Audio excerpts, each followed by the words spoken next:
Hola, buenos días, queridos estudiantes de segundo año. Espero que hayan descansado muy bien y que hayan tenido un lindo, feliz fin de semana. Eh, Felicitarlos mm, por aquella espontaneidad, por aquella novedad en la presentación del Día del Padre. Los felicito muy bien los que pudieron realizar esto. Muy bien. Vamos a ponernos en las manos del Señor y le vamos a dar gracias por todos los acontecimientos vividos y para que el Señor, por supuesto, nos bendiga toda la semana. En el nombre del Padre, del Hijo y del Espíritu Santo. Amén. Te damos gracias, Señor, por este nuevo día que nos das. Te pedimos que nos ayudes a seguir fortaleciéndonos para poder vivir de la mejor manera esta situación por la que estamos pasando. Que bendigas a nuestra familia, que la cuidas, que la protejas. Y que nosotros aprendamos cada día a ser más responsables con nuestros deberes. Te lo pedimos en el nombre de Jesucristo nuestro Señor. Amén. Gloria al Padre, al Hijo y al Espíritu Santo, como era en un principio, ahora y siempre, por los siglos de los siglos. Amén. Bueno, queridos chicos, hoy la sesión número 13, 22 de junio, habíamos estado hablando de Dios que se da a conocer a sí mismo por medio de palabras y por medio de Jesucristo se hace pleno lo que es el Antiguo Testamento, ¿no? Por medio de él podemos reconocer todo aquello de la divinidad de Dios. Y todo esto nos ayuda, por supuesto, la palabra que es viva y que nos manifiesta, digamos, todos sus dones y sus manifestaciones. Vamos a hacer rápidamente compartir pantalla, una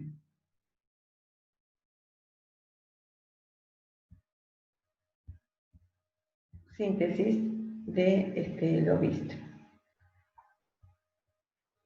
A ver, bien. Acá Dios nos habla como amigo a una invitación muy especial, ¿no? Entonces acá sí recordamos desde el inicio, Dios se reveló para hacernos capaces de responderle, conocerle y amarlo. La revelación se realiza mediante hechos y palabras que se iluminan mutuamente, hechos y palabras. Dios se da a conocer. La revelación se fue completando de a poco en la historia hasta la culminación en Jesucristo, lo que les acabé de decir, ¿no? Él es por quien nosotros sabemos todos la revelación. Dios se manifestó, un largo camino, una historia de salvación, de amor, ¿no? Dios se manifestó a Adán y a Eva y los invitó a la comunión con él. Tras el pecado original, la revelación continúa, Dios promete un salvador, ¿no? Establece con Noé una alianza que abraza a todos los seres vivientes. Elige a Abraham para ser de él el padre de una multitud de las naciones. Si recordamos la alianza que estableció para darnos esta promesa de salvación. Establece con Israel una alianza del Sinaí, acuérdense las tablas de la ley, y le da su ley por medio de Moisés. Luego los profetas anuncian una alianza nueva y eterna destinada a todos los hombres, para todos nosotros. Dios se revela plenamente por medio de Jesucristo y del Espíritu Santo.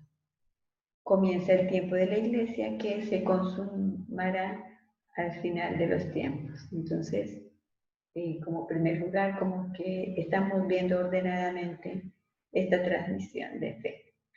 Bueno, un mensaje de voz y de texto, ¿no? La transmisión de la revelación divina. Dios quiso que su revelación se conservara íntegra y se transmitiera mediante la tradición apostólica.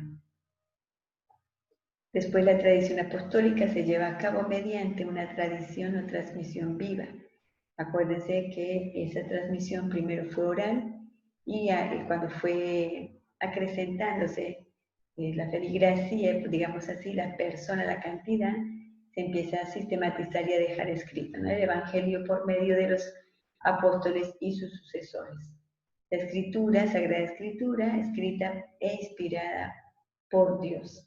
Es el Espíritu Santo el que inspira al autor sagrado. La tradición y la Sagrada Escritura están íntimamente compenetradas, ¿no? La composición de la Sagrada Escritura. El pueblo de Israel transmitió la fe de padres a hijos en forma oral. Primeramente fue así. Tras el destierro de Babilonia, los judíos pusieron por escrito bajo inspiración del Espíritu Santo, acuérdense en el Antiguo Testamento, ¿no? Entonces, en el Antiguo Testamento los judíos cayeron presos y en Babilonia, otro país, y allí empezaron a escribir. Por fin Jesús mandó a los apóstoles a predicar el Evangelio, lo transmitieron en forma oral, la predicación, y luego se sistematizó, o sea, se escribió, y ahí sería el Nuevo Testamento. Pero ¿quién escribió la Biblia, no? Entonces se puede hablar de una doble autoría. Fue escrita por hombres bajo la inspiración del Espíritu, ¿sí? Y utilizaron sus facultades y talentos para escribir lo que Dios quería, en una cultura, en un medio, dentro de una situación real, ¿no? Entonces ahí es donde escribe el autor. Podemos ver entonces las características de la Biblia, ¿no? La Biblia es santa y sus libros forman una unidad. No presentan contradicciones. Enseña sin error las verdades necesarias para nuestra salvación. Lo veíamos la semana pasada, a eso le vamos a decir inerrancia. Y tiene una finalidad únicamente religiosa, no científica. Interpretación de las Escrituras. También habíamos estado hablando que para que no haya cada uno con sus inspiraciones propias de cada ser humano, cada uno va diciendo, no, le corresponde al magisterio de la Iglesia, por la unidad, corresponde darnos a conocer qué es y enseñarnos qué es lo que quiere decir. Se lleva a cabo bajo la guía del Espíritu Santo y en el nombre de Jesucristo, ¿sí? No es que se nos ocurra a nosotros algo y ya damos una interpretación totalmente libre, de tal forma que puede llegar a tener error. No, acá nos basamos por un magisterio que enseña y en base a esas enseñanzas nosotros vamos guiando. Criterios para su correcta interpretación: atender a su contenido y unidad, leerla dentro de la tradición viva de la Iglesia, atender a la analogía de la fe. En el Antiguo Testamento y del Antiguo al Nuevo Testamento, el Antiguo Testamento es una preparación para lo que sucederá en el Nuevo Testamento. Las dos formas una unidad y se iluminan mutuamente. Un libro de parte de Dios, ¿no? Entonces, esto sería lo nuevo que vamos a hablar hoy. El canon de la Escritura es el elenco completo de todos los escritos de la Iglesia, determinó como sagrado, ¿sí? Pueden haber algunos otros, pero no están dentro del canon. Entonces decimos que no los vemos como un libro sagrado, sino como algo didáctico, pero no como sagrado. En el Antiguo Testamento vemos que los cristianos veneran el Antiguo Testamento como verdadera palabra de Dios. Prepara la venida de Cristo Salvador del mundo. Está compuesto por 46 libros. ¿Sí? El Antiguo Testamento tiene 46 libros. El Nuevo Testamento, su centro es Jesucristo y nos transmite la verdad definitiva de la revelación divina. Y los 4 evangelios son el principal testimonio de la vida doctrina de Jesús y constituyen el corazón de todas las escrituras: Mateo, Marcos, Lucas y Juan. Está compuesto por 27 libros. Bien. Entonces, aquí Vamos nuevamente a compartir para poder ver dónde está. Bueno, la división de la Biblia. Esperen un poquito, mejor todavía no compartimos.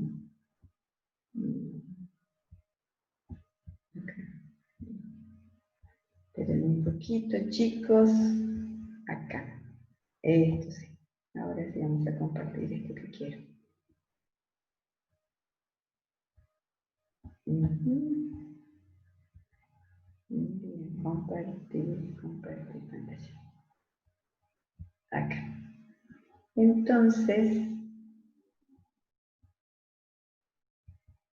ahí.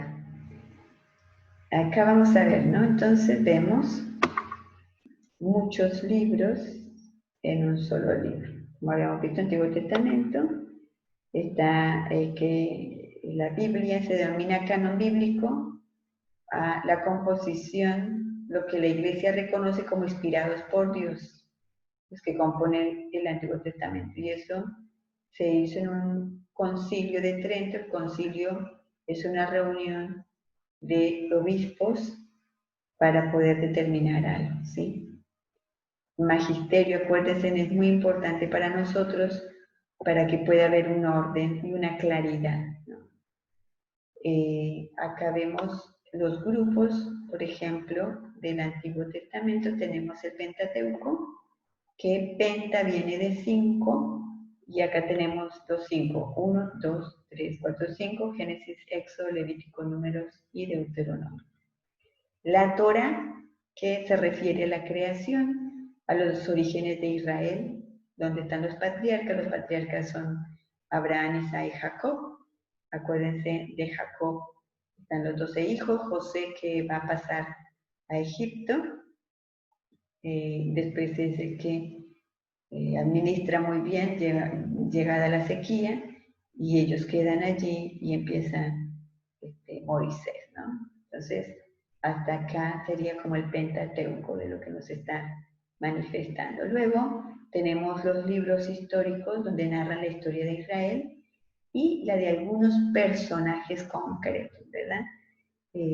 Entonces acá tenemos Josué, los libros de Jueces, primera y segunda, luego Samuel, primera y segunda, los Reyes, también 2 libros, primera y segunda, de Crónicas, primera y segunda, de Crónicas, y primera y segunda de Macabeos.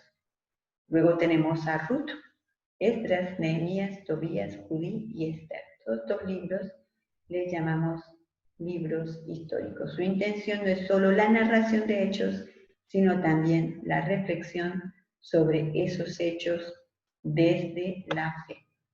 También tenemos los libros didácticos.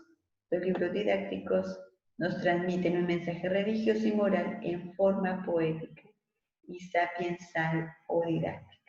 Tenemos los Salmos, Cantar de los Cantares, Job, Proverbios, Joel o Eclesiastés, Sabiduría, Siráxida o Eclesiástica. Luego tenemos los libros proféticos, que recogen las enseñanzas de los profetas de Israel en una doble finalidad. El profeta, una doble finalidad, que es denunciar el alejamiento de Dios, o sea, decir, usted se está alejando de Dios, vuelva a Dios, y fomentar la esperanza en la venida del Mesías, o sea, regrese a Dios porque Dios se va a manifestar, nos va a dar a conocer un Salvador que nos liberará de toda aquella opresión. Está constantemente diciéndolo los profetas, recordándoselo al pueblo de Israel. Ahí se distinguen 4 profetas mayores y los 12 profetas menores. Acá tenemos los 4 profetas mayores, que son Isaías, Jeremías, Ezequiel y Daniel. Esos son los 4 mayores. Luego tenemos a Lamentaciones y Baruch, José, Osea, Joel, Amós, Abdías, Jonás, Miqueas, Nahum, Habacuc, Sofonías, Ageo, Zacarías y Malaquías.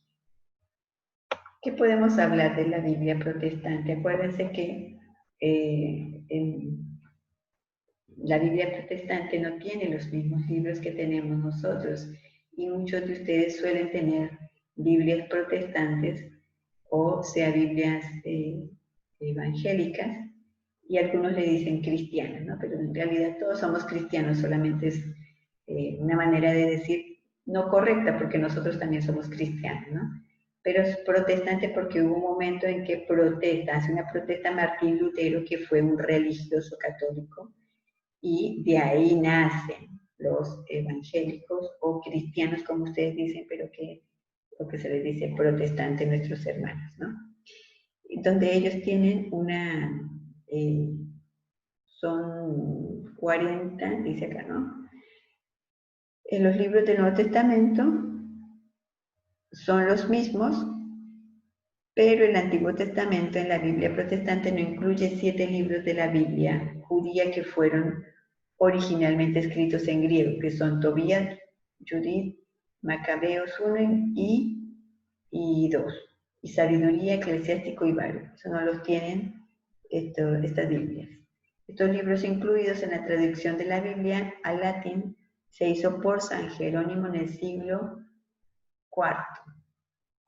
Son reconocidos por católicos y ortodoxos. Sin embargo, Lutero no los incluyó en su tradición de la Biblia alemana. ¿Sí? Bien. Y luego tenemos el Nuevo Testamento, donde son 27 libros escritos en griego y agrupados en los siguientes bloques, ¿no? Acuérdense también su estilo literario. Se me fue la pantalla, chicos, disculpen.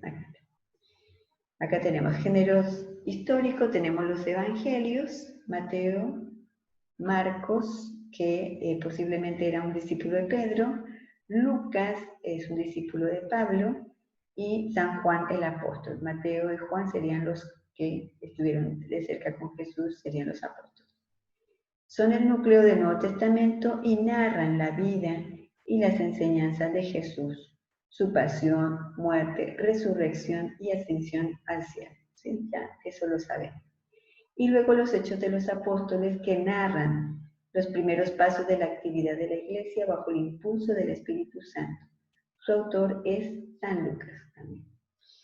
Entonces, estos son todas las narraciones que de los primeros momentos después de que a Jesús lo matan y cuando llega el Espíritu Santo, empieza la Iglesia a salir y a predicar, y estos son todos los acontecimientos que va haciendo, ¿no? La conversión de San Pablo también. Después tenemos género epistolar, ¿no? Con Pablo, que habíamos dicho, Pablo empieza a escribir cartas a las distintas comunidades que se van generando, muchas comunidades. Entonces hablamos de las 13 cartas de Pablo. Son epístolas de algún apóstol también, aparte de Pablo también, Pedro, Juan escriben cartas, dirigidas a las primeras comunidades cristianas. Cartas de San Pablo, ordenadas de mayor a menor extensión. Primero, las dirigidas a las comunidades, después las destinadas a personas concretas. Ya les dije, son 13. Están los romanos, corintios, gálatas, efesios, filipenses, los colosenses, tesalonicenses, a Timoteo, a Tito y a Filemón. Luego están la carta a los hebreos, el autor desconocido, pero se le dice que también podría haber sido Pablo. Y cartas católicas, se trata de 7 cartas de los apóstoles que van dirigidas a una comunidad concreta.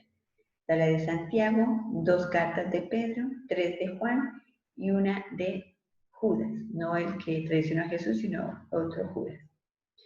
Y luego tenemos el último género literario, que sería el Apocalipsis, ¿no? Acá el Apocalipsis,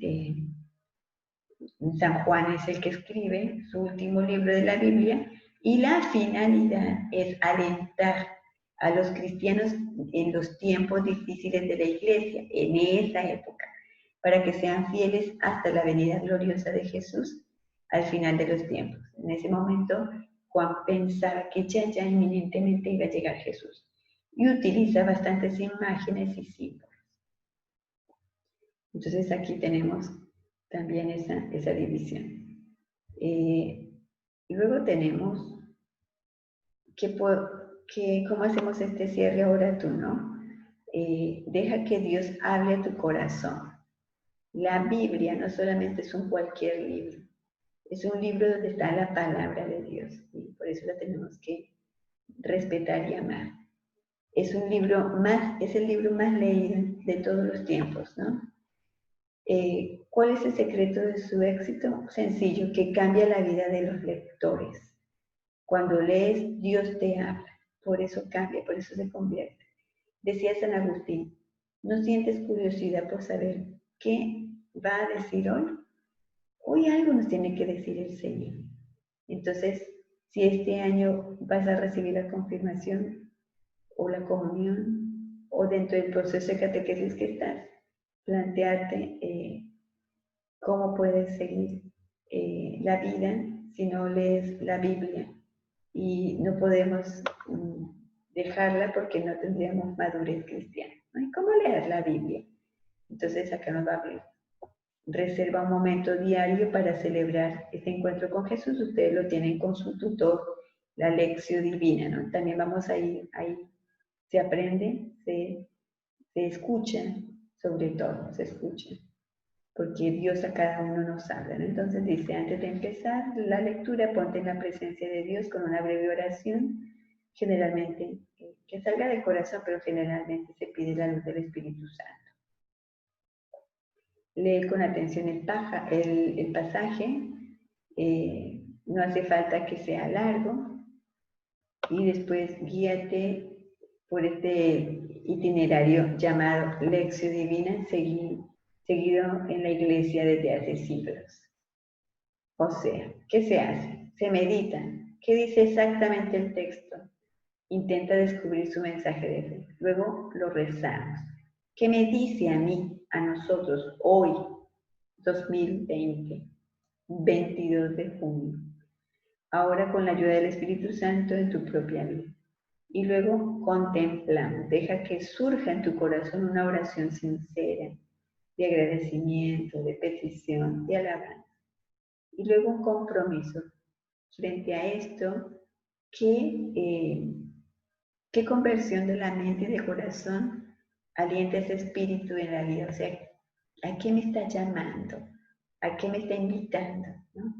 Y luego hay que ponerlo en práctica, la palabra de Dios, y para convertirte en don para los demás. Verás que cómo de a poco nuestra vida se va convirtiendo, va cambiando. Entonces, bueno, hasta aquí no quiero hacerles por último el resumen.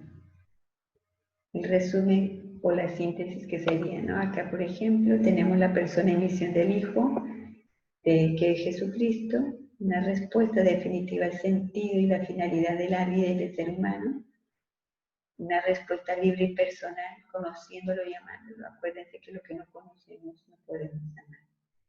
Acá, ¿de qué modo, no? De esta forma, y lo interpela, nos interpela, hasta su revelación plena. Revelarse a sí mismo, Dios se revela, Jesús se revela a sí mismo, y ¿para qué? De a poco, ¿no? Por medio de hechos y palabras, comunicándose mediante hechos y palabras, para prepararlo de a poco, se revela a sí mismo, comunicándose mediante los hechos y palabras, Dios se da al hombre.